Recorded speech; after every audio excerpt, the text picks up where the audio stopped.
ایک اللہ والے تھے، تو جب ان کو پتہ چلا کہ زبان ایسی چیز ہے جو جہنم میں لے کے جائے گی، حضور صلی اللہ علیہ وسلم سے ایک صحابی نے کہا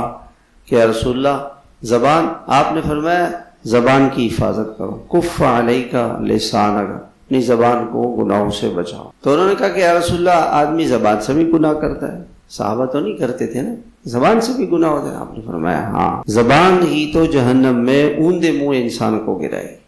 تو اللہ تعالیٰ جب اس کو جہنم میں گرائیں گے تو منہ اس کا نیچے کر دیں گے اور اوپر سے فرشتے دھکا دیں گے اس کو، اور یہ جہنم کی آگ میں اندر پھینک جائے۔ تو انہوں نے 20 سال تک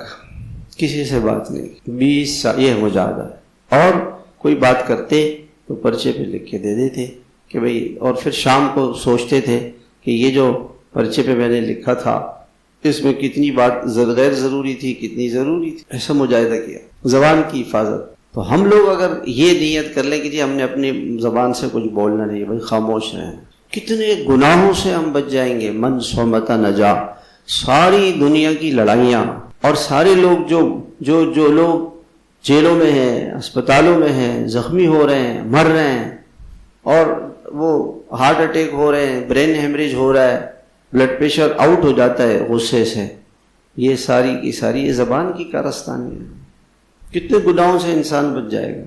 اگر صرف اپنی ایک یہ نسخہ ہے، صرف اور کوئی نہیں ہے، بس زبان کی حفاظت کرے کہ میں بولوں گا نہیں۔ اس لیے حکیم لقمان صاحب فرماتے ہیں